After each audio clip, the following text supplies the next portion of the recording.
Okay, so I got in something pretty neat today. Got the new Flywoo Firefly. This is the 1S Nano Baby, the little 40mm 1S. And I got the Express LRS version.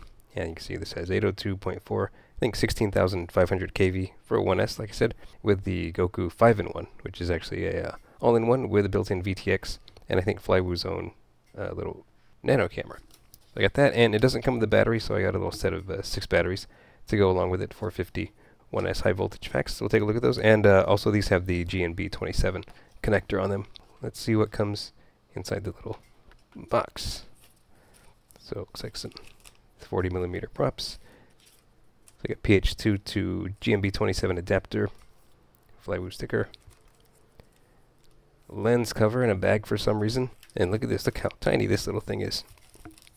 Look at that teeny stuff. Man, it looks like you got some spare screws, nuts, a little screwdriver, and see, that's it. There's no battery or anything like that. So you will need to get your own cells when you get one of these. So here we go. Let's take this plastic off. Careful not to cut any motor wires or anything like this. Here we are. Look at this. What a cute little machine. So let's take a close look here.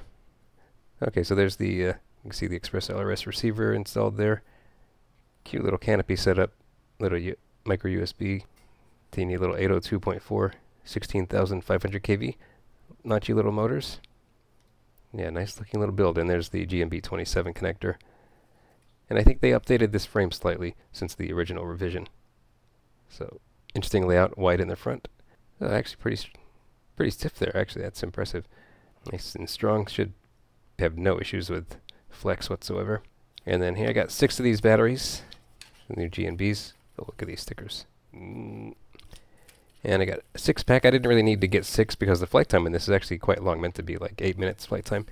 But the 6-pack was easy to get on Amazon, so I got a 6-pack of these 450s with the GNB27 connector. So you'll need to supply a charger for that as well. So let's see how this battery fits in the little 3D printed. It's a little bit loose. Should be okay. Actually, what I might do, I think you can turn this battery mount sideways. Yeah, see the little mounting points here. You can turn this sideways, and I think if you ran the battery this way, that'd be tight enough because it probably wouldn't come out in forward impacts. So yeah, I think I'll probably turn this sideways.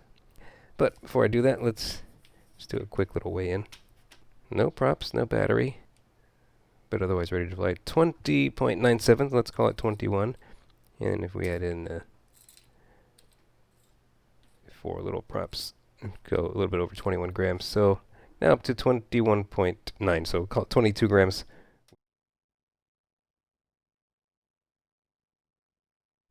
Okay, so I've got it all bound up, and I had a look at it in beta flight, and everything looked really good there. Looks like it had the updated PID tune on there, and I just set up my modes as I like it. And on the OSD, I turned off a lot of the stuff because the OSD had quite a lot of things turned on. So I toned that down quite a bit. The VTX was already set up. I was able to change channels through the transmitter. So really well done in that sense. And overall, the whole thing, you can see, just has a really well thought out design. At first, I thought the receiver was just kind of stuck in there, but actually there's a little strap that you can see as part of the canopy that's actually holding the receiver in. So really nice, really tidy. And also I was noticing the solder joints are also quite good if you look at them closely. Really good solder joints. So quite well made as well. I think the only thing I would point out is the edges of the frame are just a little bit rough, but other than that, really no complaints. So looking at the bottom again, you can see I changed the direction of the battery strap. So now it's running this way, so I could run the battery sideways, which I wanted to do anyway, and also ended up I had to do that because the plugs on these batteries are really short. So that was about the only way they would reach. I think the Flywoo packs have longer battery plugs, so that might be something to be aware of.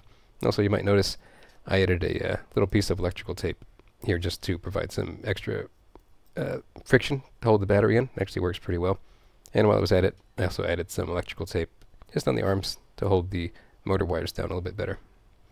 So yeah, that's here it is, ready to fly. Really neat little design.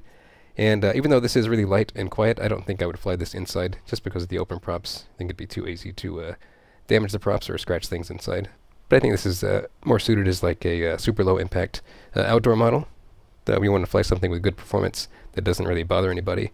I think that's the idea with this, and good long flight time, apparently on the 450s. Anyway, I think that's about all I can say about this without giving it a test flight, which I can't wait to do. So let's go do that now.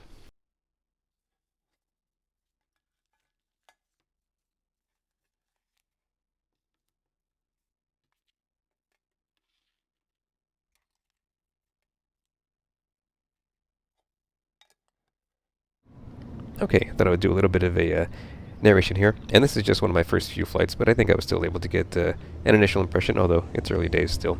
And one mistake I made was when I charged these batteries up for this session, I only charged them up to 4.2 volts instead of 4.35 high voltage, so it's probably getting about a minute less flight time than I would have done had I charged them up to high voltage, so please keep that in mind when you're watching this.